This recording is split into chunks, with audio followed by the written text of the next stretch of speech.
Kwa sasa ni muda kidogo umeweza kupita mwigizaji wa tamthilia Dunia Matilda akiwa hajaonekana katika episode kadhaa. Sasa watu wanajiuliza, je, kuna nini? Kama ilivyoelezwa hapo awali ni kwamba Matilda kwenye movie kule na huku kwenye maisha ya kawaida vitu hivyo vipo sawa. Kwenye movie kule tuliambiwa kwamba ameelekea kijijini kujifungua. Ilikuwa ni kweli, alienda kujifungua kwenye maisha ya kawaida ya ukweli, na walisia ni kwamba alienda kujifungua na ni kweli amefanikiwa kuweza kujifungua mtoto wa kiume ambaye jina lake kwa mujibu wa jinsi ambavyo alivyokuwa kimpost mtandaoni alisema jina lake ni Axel, lakini bado hatujafahamu kabisa ukweli wote. Anaweza kama ameandika kwenye post zake kwa lengo tu la hivyo, lakini tutakujuza hapa jina la mtoto halisi. Lakini pia kama kwa upande wa movie tuliweza kuambiwa kwamba ameweza mama mkwe alipiga simu kwa Manyanya akamwambia kwamba ameweza kujifungua mtoto wa kiume. Ni kweli Matilda akajifungua mtoto wa kiume kwenye maisha halisia, lakini sio kwamba ile mimba aliyoipata mimba ya Manyanya kwenye movie basi ni ya kweli huku. Hapana, ni uongo, sio kweli.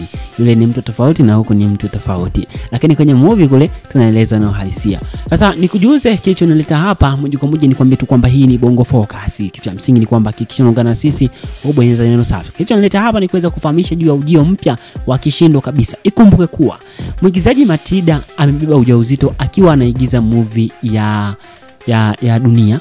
Alipata ujauzito kuanzia mwezi wa kwanza, wa pili, miezi hiyo katikati siwezi kujua tarehe kamili kwa sababu ni mambo kidogo ya kitofauti. Sasa tukija kwenye issue nzima ya kwamba kwa nini imekuwa hivi. Kumbuka tamthilia Dunia imeanza kuchezwa muda mrefu sana. Kwa hivyo takriban mwaka unakaribia kukatika ni kuisha. Kwa hivyo sasa ukijaribu kutazama kiuhalisia ni kwamba ameweza kuigiza humo na kile anachokiigiza ni kwamba amekuwa kiigiza pia akirejea uhalisia. Kweli kampa ujauzito, kapata ujauzito, ni kweli kajifungua.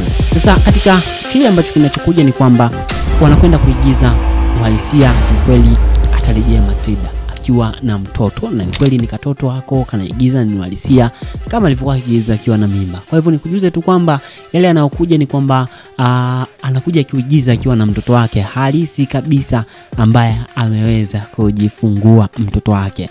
Basi kuna mengi sana ambayo yapo. Kitu cha msingi ni kwamba nitakujuza zaidi, lakini mapya zaidi ambayo yanakuja kwa mujibu wa Mr. Manyanya alivyotaja katika baadhi ya clip ambazo amekuwa akizizungumzia katika ukurasa wake wa Facebook. Amekuwa akiweka wazi juu ya ujio mpya hasa wa Matilda akiwa kivingine, na ujio huo ni ujio wa yeye akiwa na mtoto wake yeye mwenyewe wa kumzaa ambaye amejifungua hivi karibuni. Kwa hivyo tutapata kuona uhalisia wenyewe, na kama unavyojua katika episode ya 123 kwa wale wanaofuatilia, basi tuliweza kuona Manyanya akiwa na Google majina ya watoto wa kiume. Kwa hivyo katika episode itakuja tutapata kuona yale yanayojiri, lakini mtoto wa kiume ndio hivyo.